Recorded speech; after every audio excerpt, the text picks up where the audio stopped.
ಸಮಾಜದಿಂದ ಕರ್ನಾಟಕ ರಾಜ್ಯ ರೈತ ಸಂಘ ಹಾಗೂ ಹಸಿರು ಸೇನೆಯ ನೇತೃತ್ವದಲ್ಲಿ ಇವತ್ತು ಇಲ್ಲಿ ಪ್ರತಿಭಟನೆ ಮಾಡಿದ್ದೀರಿ. ಅಲ್ಲಿ ಮಾನ್ಯ ಮುಖ್ಯ ಆಯುಕ್ತರಿಗೆ ಬಂದು ಮನವಿಯನ್ನು ಕೊಟ್ಟಿದ್ದಾರೆ ನಿಮ್ಮ ಲೀಡರ್ಗಳು. ಆ ಮನವಿಯನ್ನು ಸ್ವೀಕರಿಸಿದ್ದೀವಿ.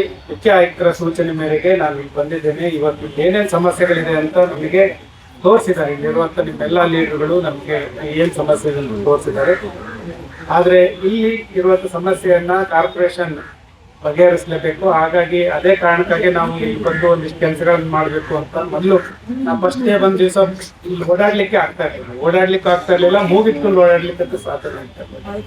ಹೇಗೆ ಇವರೆಲ್ಲ ಕೆಲಸ ಮಾಡೋದು, ಇಲ್ಲಿ ಹೇಗಿರ್ಬೇಕು ಇವರು ದಿಢೀರಿ ಅಂತ ಕೇಳಿ ಇಲ್ಲೊಂದಿಷ್ಟು ಕ್ಲೀನಿಂಗ್ ಆಕ್ಟಿವಿಟಿ ಆಗ್ಬೇಕು ಅಂತ ಕ್ಲೀನ್ ಮಾಡಿಸಿದ್ವಿ.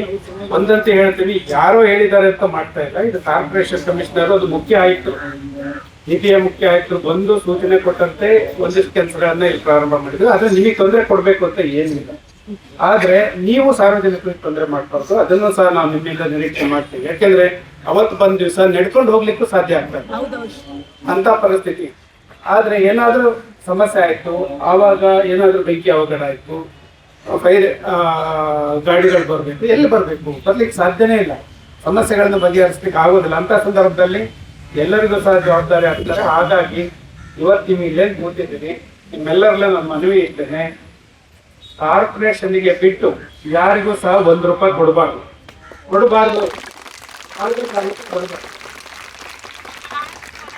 ಯಾರಿಗಾದ್ರೂ ಕೊಟ್ರೆ ಆ ಅಂಗಡಿಯನ್ನ ಖಾಲಿ ಮಾಡಿಸ್ತೇನೆ. ಯಾಕಂದ್ರೆ ಓನರು ಕಾರ್ಪೊರೇಷನ್ ಮಾತ್ರ ಇದೆ, ಬೇರೆ ಯಾರು ಅಲ್ಲ. ಬೇರೆ ಯಾರಿಗೂ ಸಹ ಯಾವುದೇ ಕಾರಣಕ್ಕೂ ₹1 ಕೊಡಬಾರ್ದು. ನಾನು ಈಗ ಆಲ್ರೆಡಿ ನಾವು ಡಿಸ್ಕಸ್ ಮಾಡಿದಂತೆ ನಾವು ಒಂದು ಪ್ಲಾನ್ ರೆಡಿ ಮಾಡ್ತೀವಿ, ಮಾರ್ಕ್ ಮಾಡ್ತೀವಿ. ನೀವೆಲ್ಲಿ ಕೂತ್ಕೋಬೇಕು, ಏನು ಸಾರ್ವಜನಿಕರಿಗೆ ತೊಂದರೆ ಆಗದ ರೀತಿಯಲ್ಲಿ ಹೇಗೆ ಕುತ್ಕೊಂಡು ವ್ಯಾಪಾರ ಮಾಡಬೇಕು ಅನ್ನೋದನ್ನ ಮಾರ್ಕ್ ಮಾಡ್ತೀವಿ. ನಿಮಗೂ ತೊಂದರೆ ಆಗಬಾರ್ದು, ಸಾರ್ವಜನಿಕರಿಗೂ ತೊಂದರೆ ಆಗಬಾರ್ದು.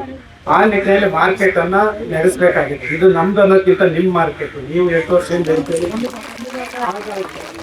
ನಿಮಗೆ ಯಾವುದೇ ಕಾರಣಕ್ಕೂ ತೊಂದರೆ ಆಗಬಾರ್ದು, ನಮಗೂ ಗೊತ್ತಿದೆ. ಆದ್ರೆ ನೀವು ಮಾಡ್ತಾ ಇರುವಂತ ಒಂದಿಷ್ಟು ಜನ ಮಾಡ್ತಾ ಇರುವಂತ ಕೆಲಸಕ್ಕೆ ಸಾರ್ವಜನಿಕರಿಗೆ ತೊಂದರೆ ಆಗ್ತಾ ಇದೆ, ಅದು ಆಗ್ಬಾರ್ದು. ಯಾಕಂದ್ರೆ ಸಾರ್ವಜನಿಕರು ಬಂದ್ರೆ ತಾನೇ ವ್ಯಾಪಾರ ಆಗೋದು, ಇಲ್ಲ ನೀವು ಕೂತ್ಕೊಂಡು ಏನ್ ಮಾಡ್ಬೇಕು. ಹಾಗಾಗಿ ಸಾರ್ವಜನಿಕರು ಬಂದು ಹೋಗ್ಲಿಕ್ಕೆ ಒಂದು ಅನುಕೂಲ ಮಾಡಿಕೊಡುವಂತ ಒಂದು ಪ್ಲಾನ್ ಅನ್ನು ರೆಡಿ ಮಾಡ್ತೀನಿ. ನಿಮ್ಮ ಲೀಡರ್ಗಳ ಜೊತೆಗೆ ಎಲ್ಲರ ಜೊತೆಗೆ ನಾನು ಚರ್ಚೆ ಮಾಡ್ತೀನಿ. ಜಿಬಿಯ ಮುಖ್ಯ ಆಯುಕ್ತರ ಜೊತೆ ಚರ್ಚೆ ಮಾಡ್ತೀನಿ. ಅದಾದ್ಮೇಲೆ ಎಲ್ಲರ ಒಪ್ಪಿಗೆ ತಗೊಂಡು ಮಾರ್ಕ್ ಮಾಡಿ ನಿಮ್ಮೆಲ್ರಿಗೂ ಕೊಡ್ತೀವಿ. ಮುಂದೆ ನೀವು ಅದೇನ್ ನೆಲ ಬಾಡಿಗೆ ಕೊಡ್ತಿರೋ ಏನ್ ಕೊಡ್ಬೇಕು ಅದನ್ನ ಕಾರ್ಪೊರೇಷನ್ ಮಾತ್ರ ಕೊಡ್ಬೇಕು, ಬೇರೆ ಯಾರಿಗೂ ಸಹ ಕೊಡ್ಲಿಕ್ಕಿಲ್ಲ. ಅದನ್ನ ಕೊಟ್ರೆ ಒಪ್ಲಿಕ್ಕೆ ಸಾಧ್ಯನೇ ಇಲ್ಲ. ಯಾರು ಸಹ ಕೊಡ್ಲಿಕ್ಕೆ ಯಾರಿಗೂ ಕೊಡ್ಬಾರ್ದು. ಅದನ್ನ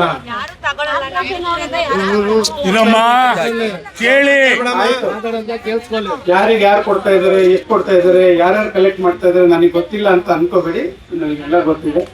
ಹಾಗಾಗಿ ಯಾರು ಸಹ ಇಲ್ಲಿ ಟೋಲ್ ಕಲೆಕ್ಷನ್ ಮಾಡಕ್ ಕೊಡೋದಿಲ್ಲ.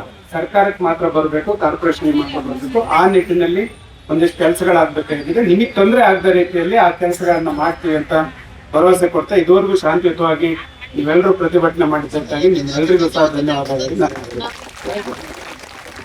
ಈಗ